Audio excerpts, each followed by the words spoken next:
30,000 கொடுத்தா கூட காசை வாங்கிக்கோங்க, ஓட்டு போடுங்க, டிவி கேக்கு போடுங்க. இந்த பெண்களுக்கு 3,000 ரூபாய் கொடுக்குறாங்கல்ல, 3,000 எல்லாத்தையும் சேஃபா வச்சிருக்காங்க. எப்படா ஜனநாயக படம் ரிலீஸ் ஆகுமோ அப்ப குடும்பமாக படத்துக்கு போகணும்னு நிறைய பேர் என்கிட்ட கேட்டாங்க. அண்ணா படம் எப்படா ரிலீஸ் ஆகுது? ஏமா இந்த 3,000 ரூபாய் கொடுத்தாங்க கவர்மெண்ட்ல, வாங்கி வச்சிருக்கேன், செலவாயிருமோன்னு பயமா இருக்கு, சீக்கிரம் ரிலீஸ் ஆயிடுச்சுன்னா ஒரு 4 பேர் குடும்பத்தோட போயிடுவேன். நான் இன்னைக்கு காலையில தான் வாங்கினேன் 3,000 ரூபாய். சிரிக்காதீங்க, ஐயா ஸ்டாலின் அவர்கள் வந்து பாக்கெட்ல கைய விட்டு நமக்கு 3,000 கொடுக்கல. திரு உதயநிதி ஸ்டாலின் அவர்கள் ரெட் ஜெயின்ல சம்பாதிச்ச பணத்தை நமக்கு கொடுக்கல. உங்களுடைய வரி பணம், என்னுடைய வரி பணத்தை தான் அவர் காசாக கொடுக்கிறார். 3,000 இல்ல 30,000 கொடுத்தா கூட காசை வாங்கிக்கோங்க, ஓட்டு போடுங்க. திமுக போடாதீங்க, டிவி கேக்கு போடுங்க.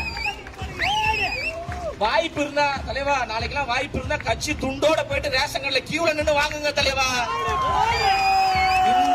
இந்த நேரத்துல மானம் சூடு சொரணெல்லாம் பார்க்க கூடாது. தரது நம்ம காசு. 3,000 ரூபாய்க்கு எக்ஸ்ட்ரா ஒரு 3,000 ரூபாய் போட்டு 6,000 ரூபாய் கொடுங்க ஐயா ஸ்டாலின் அவர்களே கேளுங்க, தப்பு கிடையாது. நம்மளுடைய காசு தான், தைரியமா வாங்க. நான் வாங்கிட்டேன், மாவட்டம் வாங்கிட்டீங்களா இல்லையா? வாங்கிடுங்க. ஏன்னா நிறைய பேர் நம்ம பசங்க தீய சக்தி திமுக திமுக கொடுக்குற காசை வேணான்றாரு. அது திமுக கொடுக்கலடா, நம்மளுடைய காசை நமக்கே கொடுக்குறாங்க.